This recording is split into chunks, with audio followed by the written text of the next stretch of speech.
नमस्कार, image news FM 103.6 मेगाहर्जमा प्रस्तुत हुने कार्यक्रम मिटिङ पोइन्टको अर्को एउटा नयाँ श्रृङ्खलाका साथमा उपस्थित भएका छौं। प्रविधि कक्षमा भूमिराज श्रेष्ठ अनि म हरि दुलाल। कार्यक्रम मिटिङ पोइन्टमा हामी विविध विषयमा रहेर कुराकानी गर्ने गर्दछौं। आज भने हामी नेपाली साहित्य क्षेत्रमा छोटो समयमा नै चर्चा र परिचर्चा बटुल्नु भएका एकजना युवा आख्यानकारसँग कुराकानी गर्नेछौं। आफ्नो पहिलो कृति कथाकी पात्र, त्यसभन्दा पछाडि समर लभ र सायापछि अहिले मनसुन चौथो कृतिका साथ नेपाली पाठकका बीचमा आउनुभएका सुबिन भट्टराई आजको हाम्रो अतिथि हुनुहुन्छ र उहाँसँगको कुराकानीलाई अगाडि बढाउँछौं। इमेज न्यूज एफएम को कार्यक्रम मिटिङ पोइन्टमा सर्वप्रथम यहाँलाई हार्दिक स्वागत छ। धन्यवाद छ यहाँलाई। यति बेला कहाँ हुनुहुन्छ, केमा व्यस्त हुनुहुन्छ? अहिले म बुटवलमा छु। यहाँ एउटा कार्यक्रम थियो, मलाई चाहिँ यहाँ प्रमुख अतिथि को हैसियतमा चाहिँ बोलाउनु भएको थियो। एउटा साहित्यिक कार्यक्रम प्रकारको त्यहाँ चाहिँ आएको थिएँ म। प्लस कि मेरो भर्खर आएको बुक मनसुनको पनि केही समीक्षा अथवा चाहिँ त्यो किसिमको अन्तर्क्रिया कार्यक्रम थियो, त्यसमा व्यस्त हुन। यस पछाडि पोखराको कार्यक्रम रहेको छ मेरो। भनेपछि यति बेला नयाँ पुस्तक तपाईँले मनसुन ल्याए सँगसँगै यसको प्रचार प्रसारमा प्रमोसनका लागि पनि व्यस्त हुनुहुन्छ। लगभग पुस्तक सार्वजनिक गर्नुभएको 1 हप्ता पनि भइसकेको छ। हुन त अझै विस्तृत रूपमा यसको प्रतिक्रिया आउन बाँकी नै होला, तर छोटो समयमा आइरहेको प्रतिक्रिया कस्तो छ, के छ? अहिले भर्खर 1 हप्ता भयो मनसुन रिलिज भएको। यो 1 हप्ताको दौरानमा मैले पाएका रेस्पोन्सहरू एकदमै पोजिटिभ छन्। मैले यतिको होला जस्तो मलाई लागेको थिएन। मैले लेख्दाखेरि हुन त आफ्नो मेहनत र परिश्रमको चाहिँ फल यतिखेर आएर मैले देखिरहेको छु होइन। तर मेहनत र परिश्रम गर्दाखेरि पनि कतिसम्म चाहिँ पाठकले रुचाउनु होला, कतिसम्मको चाहिँ माया दिनु होला भन्ने एउटा किसिमको लेखाजोखा राखिन्छ। त्यो राखेको लेखाजोखा भन्दा पनि धेरै अगाडि बढेर पाठकहरूले एकदम माया गर्नु भएको छ। मलाई चाहिँ विभिन्न सोसियल मिडिया चलाउँछु म धेरै। सोसियल मिडियामा पाठकहरूको चाहिँ एकदम मन पर्यो, यसको पार्ट 2 लेख्नु समेत उहाँहरूले अब कुनै पनि चिज मन पर्यो भने पार्ट 2 लेख्नुहोस् भन्ने पाठकहरूको एउटा चाहिँ त्यो हुन्छ ट्रेन्ड। उहाँहरूले पनि मलाई त्यही किसिमको माया दिइराख्नु भएको छ। एकदमै वार्म रेस्पोन्स पाइरहेको छु अहिले।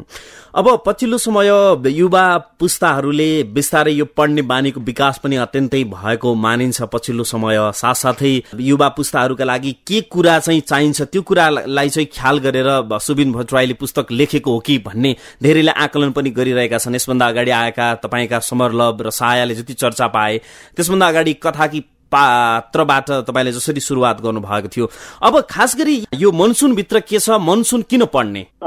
मेरो एउटै मात्र विशेषता छ, म एकदम सरल भाषा लेख्छु। म जहाँ पनि भन्ने गर्छु कि सरल लेख्नलाई एकदमै अप्ठ्यारो हुन्छ र अप्ठ्यारो लेख्नलाई एकदम सजिलो हुन्छ। मेरो चाहिँ मैले यो फिल गरेको छु। मैले मनसुनको ड्राफ्ट तयार गर्दै गर्दा, मनसुन लेखिरहँदा, मनसुनको जब फर्स्ट ड्राफ्ट तयार भयो त्यो बेलामा मनसुन यति जटिल भइदिएछ, भाषा यति कम्प्लेक्स भइदिएछ कि मलाई लाग्यो पाठकहरूले यो भाषा त पटक्कै पनि बुझ्न सक्नुहुन्न। मैले त्यो ड्राफ्ट तयार भएपछि 6 महिनासम्म रेगुलरली त्यसलाई सिम्प्लिफाई गर्ने काम गरेँ, सरलीकरण गर्ने काम गरेँ। यति सरल बनाए कि जो पनि पाठकले बुझ्न सक्ने हुनुभयो। त्यसरी कहिलेकाहीँ यो गाह्रो पनि हुँदो रहेछ एउटा कुरा। अब कुरो भनेको पाठकहरूले मसँग जहिले पनि खोज्ने भनेको सिम्पल भाषा र उनीहरूको आफ्नै कथा, जुन अहिले मैले अघि भने नि पाठकहरूको रेस्पोन्स राम्रो आछ भने त्यो दुवै चिज यो कथामा, यो किताबमा उहाँहरूले भेट्नुभयो। र भेट्नु जसले यो किताब पढ्नु भएको छैन उहाँहरूको हकमा पनि म के भन्न चाहन्छु भने किताब एकदम सरल छ, एकदम बुझिने भाषामा छ र मिठो पनि जस्तो लाग्छ मलाई आफूलाई। हुन त आफ्नो कुरा सबैलाई राम्रै लाग्छ होइन। प्लस युवा पुस्ताले चाहिँ कस्तो दिनचर्या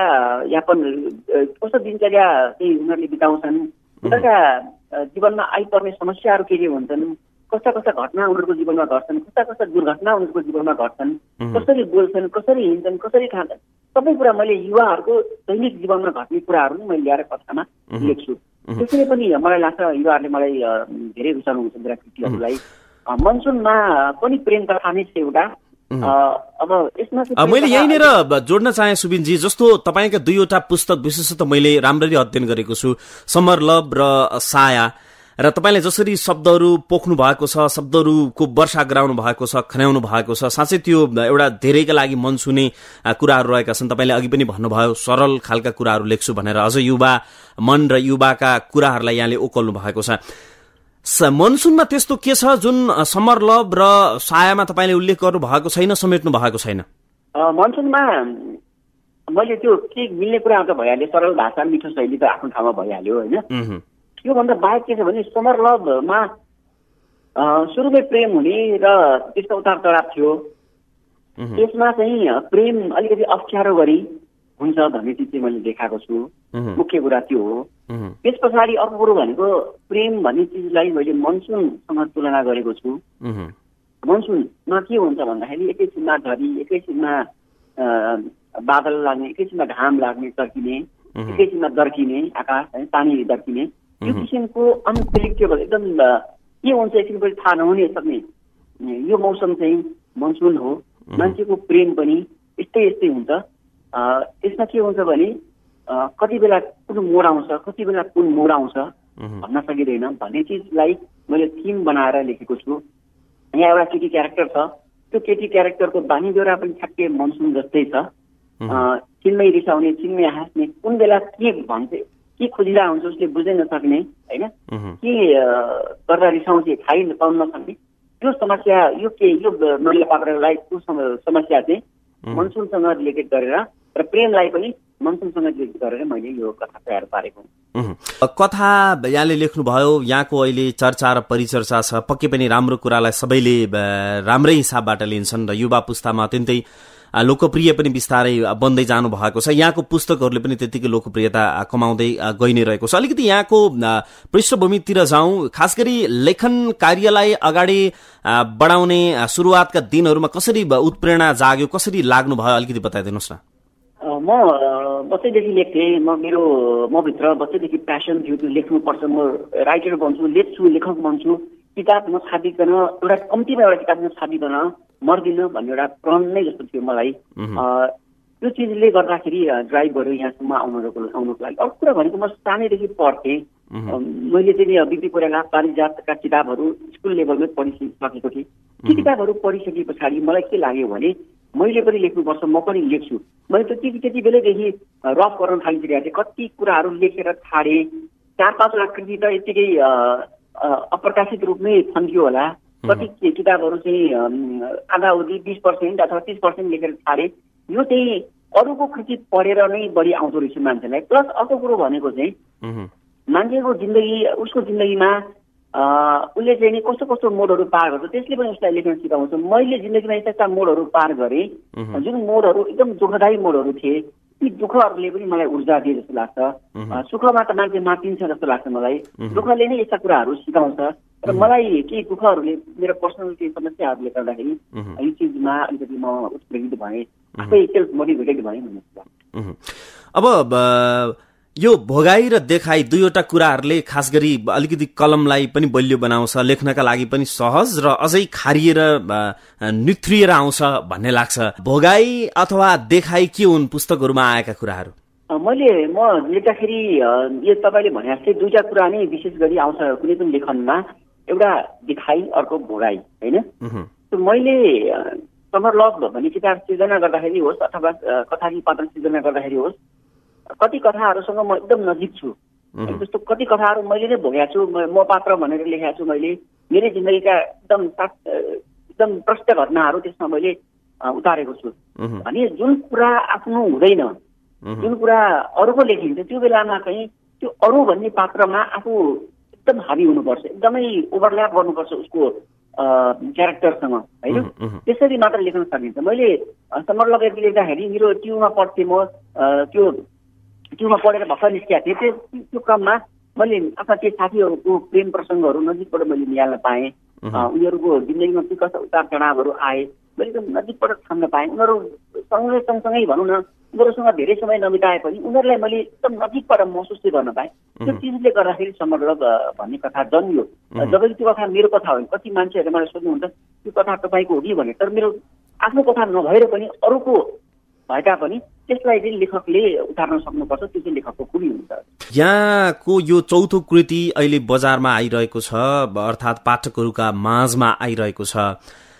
यस बीचमा तपाईँले नेपाली पाठकको मन पनि छाम्नु भएको छ, कस्तो छ रुचि अभिरुचि भनेर।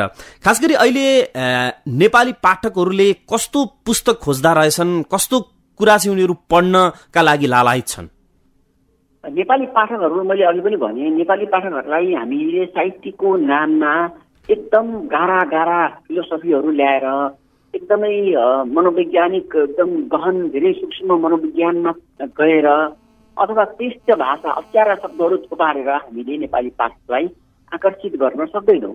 यो समरलभ जस्ता कृतिहरू आउनुभन्दा अगाडि पनि यो समस्या थियो। पाठकहरू नेपाली साहित्यमा थिएनन्, समरलभले पाठक बढायो भनेर मलाई धेरै जनाले मलाई क्रेडिट पनि दिनुहुन्छ। मलाई के लाग्छ भने पाठकहरूले जहिले पनि सरल कुरा चाहन्छ र विषयवस्तुको कुरा गरौँ। सरल कुरा चाहन्छ भन्नाले भाषिक रूपमा सरल हुनुपर्छ कुनै पनि कृति, एक नम्बर। दुई नम्बर विषयवस्तु भनेको अब हामीले पाठकहरूले कथामा आफूलाई भेट्टाउनुपर्छ भन्ने जस्तो लाग्छ मलाई चाहिँ। हामीले अब त्यो स्वर कल्पनामा बढी रम्ने अथवा चाहिँ त्यो कुराहरू भन्दा पनि पाठकहरूको यथार्थपरक हुनुपर्छ जस्तो लाग्छ। यथार्थपरक उपन्यासहरू नै यथार्थपरक कथाहरू नै ज्यादा पाठकहरूले रुचाउँछन्।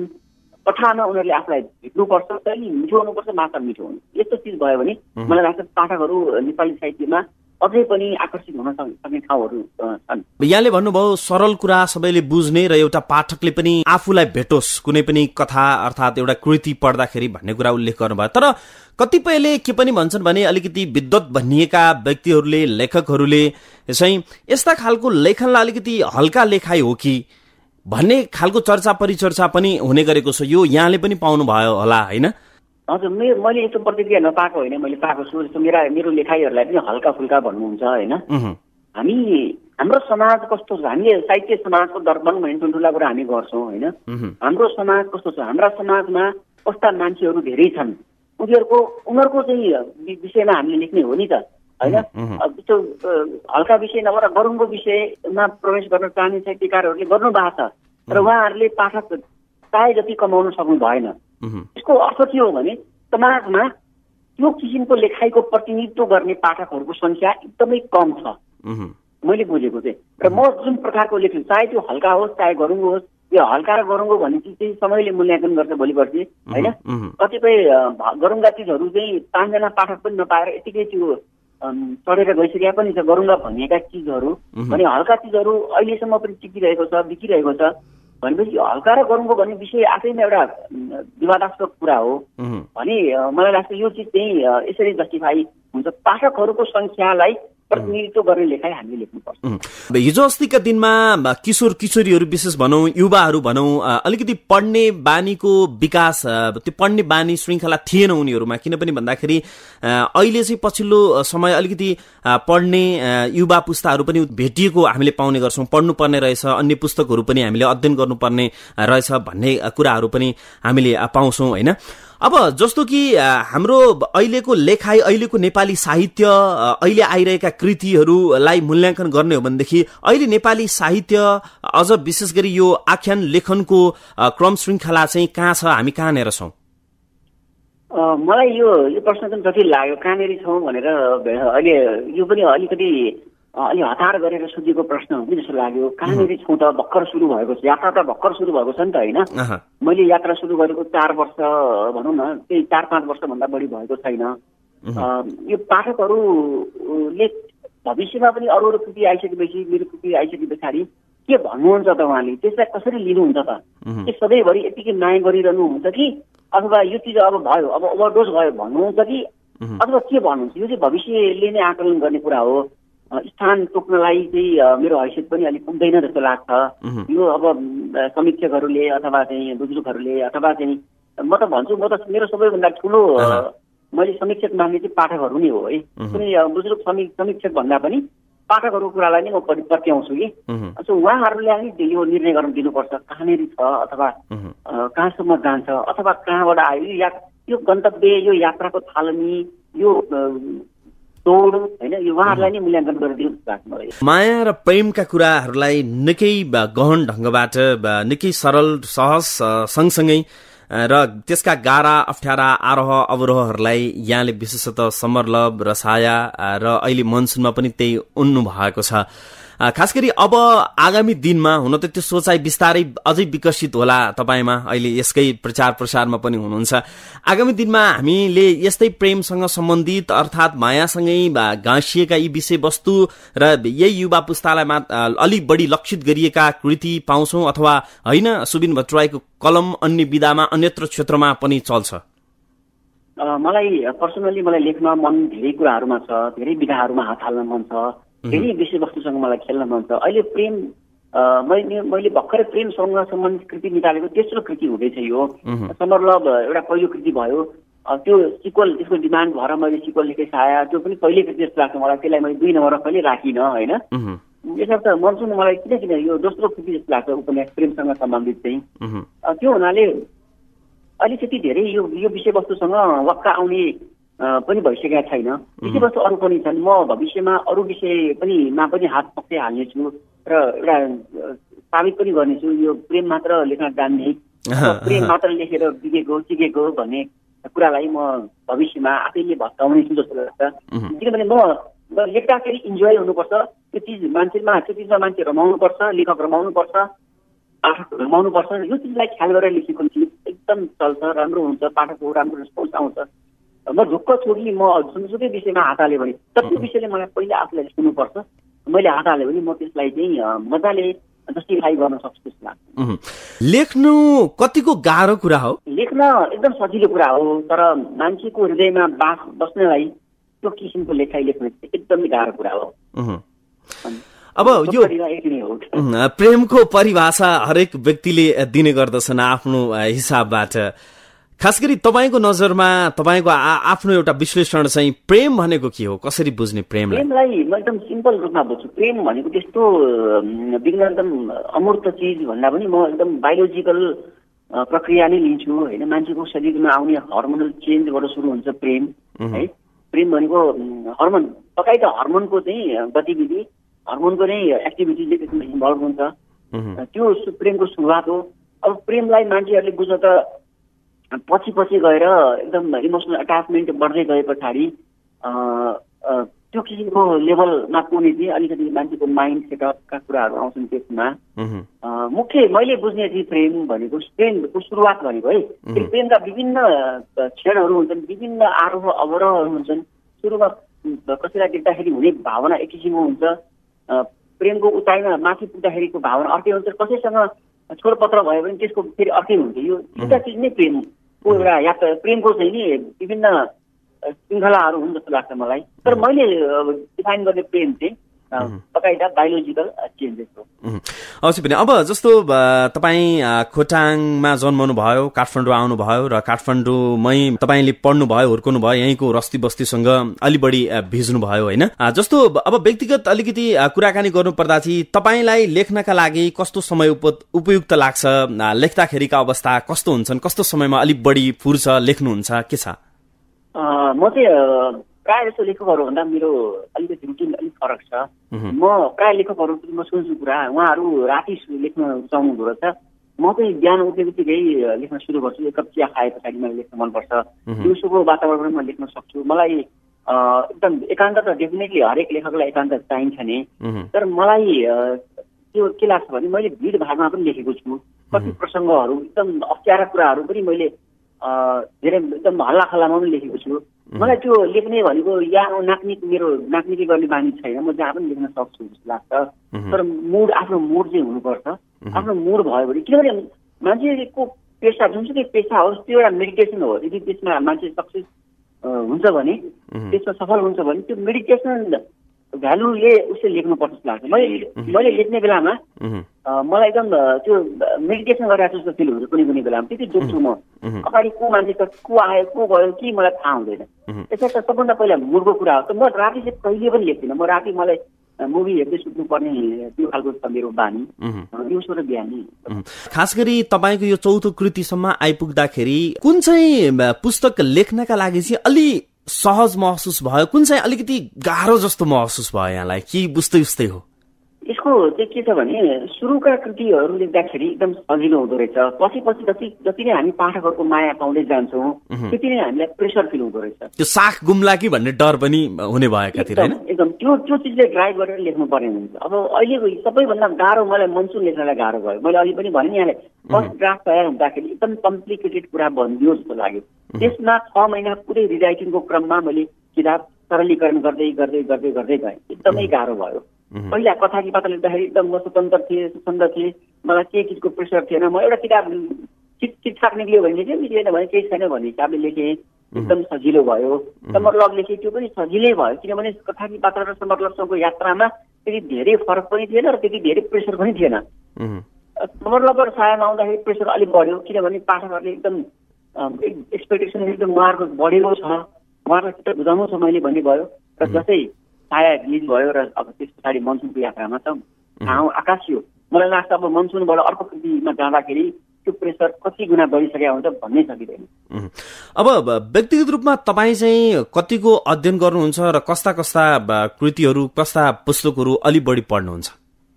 मैले प्राय अध्ययन गरेँ। म क्लासिक किताबहरू अलि कम पढ्छु। मैले पढ्ने भनेको मोडर्न लिटरेचर नै हो। अहिलेको किताबहरू नि म पढ्छु। अहिले लेटेस्ट किताबहरू कुन आएको छ बजारमा, कसैको बायोग्राफी छ भने त्यो मलाई त्यसले एकदम खुसी लाग्छ। लभ स्टोरी छ भने झनै सुन्छ। त्यसै गरी इन्सपिरेसनल कुराहरू छन् भने सुन्छ। त्यो कन्टेक्स्ट भएको किताबहरू पनि म प्राय पढ्छु। एक्सपेक्टेसन भनौँ न, मनसुनबाट कतिको अपेक्षाकृत हुनुहुन्छ यहाँ? मनसुनबाट मैले त्यस्तो धेरै ठुलो अपेक्षा मैले भव्य किताब भनेर मैले गरेको थिएँ। मैले चिठी नै गरेको थिएँ किनभने मेहनत त बढी गरेको थिएँ। त्यो मेहनतको कुरा त सबैभन्दा बढी मनसुनमै आयो। तर त्यति धेरै अपेक्षा नगरेकाले पाठकहरूले मलाई त्यो अपेक्षा धेरै लाग्यो। पाठकहरूले धेरै राम्रोसँग धेरै पढेर उहाँहरूको प्रतिक्रिया अति नै सकारात्मक आयो। अलमोस्ट भनौँ न 100%मा मैले हिसाब मैले क्यालकुलेट पनि गरिरहेको थियो। 90% चाहिँ पाठकहरूको हाइली पोजिटिभ रिभ्यूहरू आइरहेको छ, रेस्पोन्स आइरहेको छ। बाँकी 10% मैले त 50-50 भनेको थिएँ। मैले मेरो त एक्सपेक्टेसन अनुसार चाहिँ 50 चाहिँ 90 मा पुग्यो भनेपछि तपाईँ आफै सोच्नु सक्नुहुन्छ मैले कति मेरो आशा र मैले पाएको प्रतिफलको कति फरक परेछ भन्ने कुरा। अब अन्तिममा पनि छौँ हामी र यति बेला नेपालीहरूका महान चाड पर्वहरू नजिकै छन् भन्दा नि शुभारम्भ भइसकेको छ। यो बिचको समय भनेको अलिकति वर्ष दिनभरिको बिदा पनि अलि लामो छुट्टी पनि मिल्ने र यति बेला अध्ययन पनि गरौँ। चाडबाडले हामीलाई त्यो एउटा अध्ययन गर्ने वातावरणको पनि कतिपय अवस्थामा सृजना गरिदिएको हुन्छ। त्यस्ता व्यक्तिहरू पनि हुनुहुन्छ जो मनसुन पढ्दै हुनुहुन्छ अथवा पढिसक्नुभयो। उहाँहरूले त यसबाट आएका प्रतिक्रियाहरू तपाईँलाई अवश्य भन्ने नै छन्। जसले पढ्नु भएको छैन उहाँहरूलाई के भन्नुहुन्छ? अब यहाँले भने जस्तै मनसुन पढिसक्नु भएको प्रतिक्रिया उहाँले राम्रो भन्नुभएकोलाई धन्यवाद। नराम्रो भन्नुभएको छ भने पनि आगामी दिनमा अझ राम्रो लेख्ने कोसिस त म पक्कै गर्नेछु। सबैको चित्त बुझोस् भन्ने प्रयासमा मेरो पुरै श्रम गएको हुन्छ। दसैँको शुभकामना सबैलाई। जसले पढ्नु भएको छैन उहाँहरूले पक्कै पनि रुचाउनुहुन्छ, म्याक्सिममले रुचाउँछ। म सबैको ग्यारेन्टी म गर्न सक्दिनँ किनभने मैले मेरो ल्याङ्ग्वेजको फ्लुएन्सी नै सबैभन्दा मेरो बेस्ट पोइन्ट हो जस्तो लाग्छ। पढिदिनु होला नपढ्ने पाठकहरूको लागि पनि म त्यो भन्न चाहन्छु। किताब मार्केटमा चाहिँ किताब हामी चाहिँ अहिले किताब पनि हिट सुपर हिट भन्ने एउटा बनाउन थालेको किताब अलरेडी सुपर हिट भइसक्यो। 3 दिनमा किताब सकिएर 4औं दिनमा रिप्रिन्टमा गएको किताब हो यो मनसुन। त्यस्तो डिमान्ड भएको। त्यो डिमान्ड भनेको पाठकहरूको माया नै हो। फेरि उहाँहरूले एउटाले राम्रो भन्नुभयो, फेसबुकमा हाल्नुभयो, ट्विटरमा हाल्नुभयो, इन्स्टाग्राममा हाल्नुभयो, त्यो चिज भाइरल भयो। त्यो भाइरल भएर नि त्यो भाइरल हुनु भनेको राम्रो हुनु हो। राम्रो भएर उहाँहरूलाई मन परेर भाइरल भएको। कनेक्टेडको पाठक र हामी लेखक म यति नै भन्न चाहन्छु र फेरि पनि यो विजयादशमीको सबैलाई शुभकामना दिन्छु। हुन्छ सुबिनजी, तपाईँको कृतिले जति सफलता प्राप्त गरिरहेको छ अझै पाठकहरूको मन जित्न सफल होस् र आगामी दिनमा यी कृतिहरू भन्दा पनि अझै उत्कृष्ट राम्रा कृतिहरू नेपाली साहित्य क्षेत्रले, नेपाली आम पाठकहरूले पढ्न पाउन् र यही शुभकामना र शुभेच्छा छ। तपाईँलाई पनि महत्त्वपूर्ण समय दिनुभयो। समय र संवादका लागि यहाँलाई धेरै धेरै धन्यवाद छ। यहाँलाई पनि धेरै धेरै धन्यवाद। पाठक सामु मेरो आफ्नो अभिव्यक्तिहरू चाहिँ पुर्याइदिनु भएको।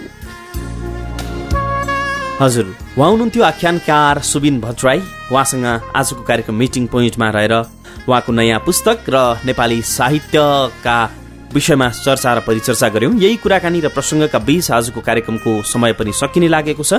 कार्यक्रम सुन्नुभयो, यहाँलाई धेरै धेरै धन्यवाद छ। प्रविधि कक्षमा साथ दिनुहुने भूमिराज प्रति आभार व्यक्त गर्दै कार्यक्रम मिटिङ पोइन्टको आजको श्रृंखलाबाट हरि दुलाल लाग्य दिनुहोस्। इमेज न्यूज एफएम निरन्तर सुन्दै रहनुहोला। नमस्ते।